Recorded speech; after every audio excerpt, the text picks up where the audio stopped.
네, 지금 동영상을 만들면서 유튜브 통해서 업로드를 하고 있는데요. 유튜브 업로드하는 시간이 생각보다 굉장히 많이 걸려서 네, 지금 제가 이제 앞서 6개의 동영상을 클립을 다 업로드를 완료를 했고 이제 아마도 이제 지금 마지막 7번째 10분짜리 분량 클립을 만들고 있는 중입니다. 이것도 유튜브 통해서 업로드를 할 텐데 유튜브 유튜브 사용자가 좀 많은 것 같아요. 그래서 업로드하는데 시간이 비교적 많이 걸리네요. 그래서 아마 제 시간에 첫 번째 클립을 보신 학생들은 이제 두 번째 클립 올라오는데 시간이 조금 한 10분 정도 소요가 돼서 이제 다 지금 이제 12시 반인데 다 이제 앞에 6개 클립을 완성을 했습니다. 그래서 큰 문제 없이 이제 뭐 조금 늦게 시청하시는 학생들은 문제가 없을 것 같은데 아마 제 시간에 로그인 학생들께는 좀 죄송합니다. 제가 또 변명 같지만 또, 좀 사정이 있어서 제 시간에 업로드를 완료를 못했습니다. 죄송합니다.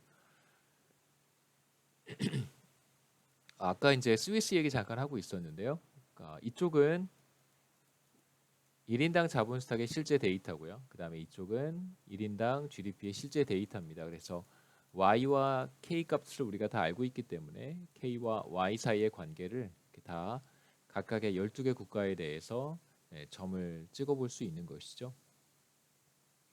보시면 이렇게 해서 비교해 보시면 이쪽에 있는 국가들은 한국보다 자본 스탁이 상대적으로 적은 국가들, 이쪽은 한국보다 자본 스탁이 많은 국가들이고요. 그 다음에 이렇게 해서 나눠서 본다면 자 이쪽은 한국보다 소득 수준이 높은 국가들, 그 다음에 이쪽은 한국보다 소득 수준이 낮은 국가들 이렇게 우리가 볼 수 있습니다. 자 이제 제가 붉은색 선을 표시를 하나 한 게 보일 텐데요. 자 요것은 요 붉은색 곡선은 바로 y는 k의 3분의 1승을 생산함수예요. 3분의 1승을 그림으로 표현한 것입니다.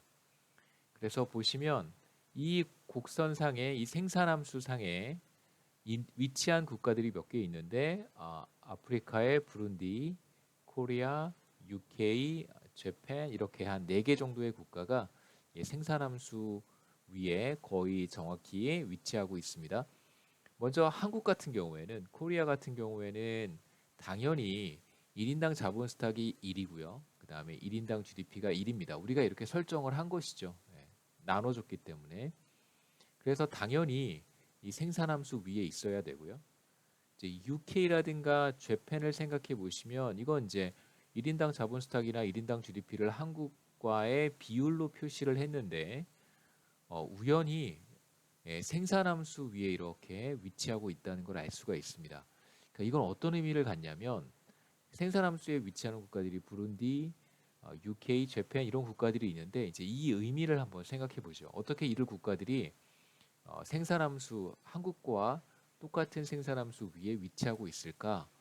자, 생산함수는 이렇게 생겼다고 했습니다. A는 1이니까요. 안 쓰겠습니다. K의 3분의 1승 여기 위치하고 있는데 한국 같은 경우에는 당연히 1, 1이어서 생산함수 위에 있어야 되고요. 그러니까 어떤 국가를 기준으로 하든 그 기준이 되는 국가는 반드시 생산함수에 위치해야 됩니다. 자, 그런데 UK 같은 경우 생각해 보면 UK도 생산함수 위에 있단 말이에요. 그러면 우리가 무슨 얘기를 할 수 있냐면 UK도 이러한 생산함수를 갖는다라고 우리가 해석할 수 있어요. 그러니까 단정적으로 UK의 생산함수가 바로 한국과 똑같은 이거다라고 말을 할 수는 없지만 그렇게까지 얘기하면 너무 비약이 심한 거고요. 우리가 뭐 여러 가지 모형을 다 살펴보고 그 중에 이게 최선이다라고 이야기하는 것이 아니기 때문에 하나의 모형을 사용해서 데이터를 지금 어, 확인하고 있는 과정에서 이 하나의 모형이 어느 정도 설명도 하는구나라고 이제 판단하는 것이 좋습니다. 여하튼 UK 같은 경우에도 한국과 생산함수가 같을 수 있겠다 이런 판단을 할 수 있겠죠. 이 생산함수 상에 같이 있으니까요. 그 다음에 재팬도 그럴 수 있겠다 이렇게 생각할 수 있습니다. 자 이제 코리아, UK, 재팬의 세 국가의 차이점이 뭘까요?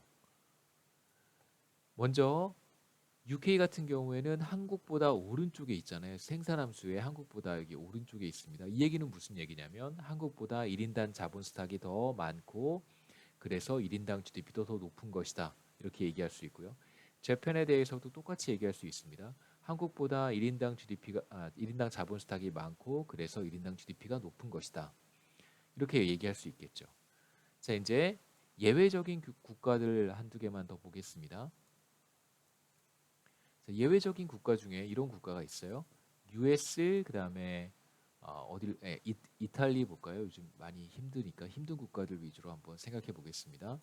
예, 스위스 세 개 국가를 한번 생각해 보죠. 물론 스페인도 힘들죠. 자, 아래쪽에 하나 스위스는 우리가 몇 번 얘기했으니까 빼고 US와 이탈리아를 중심으로 얘기를 한번 해보겠습니다.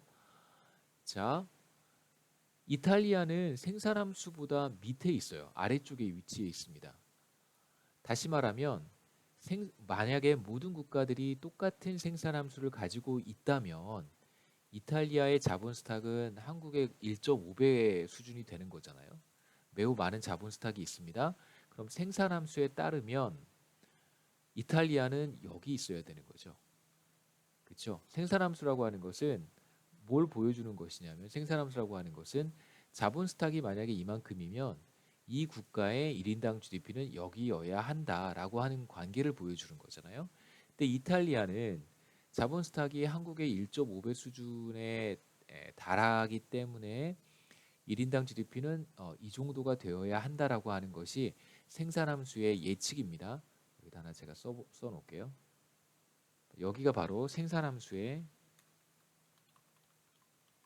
예상이죠. 그렇죠?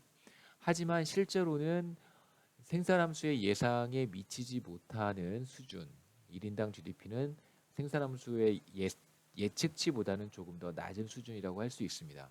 스페인도 마찬가지고요. 왜 그런 걸까요?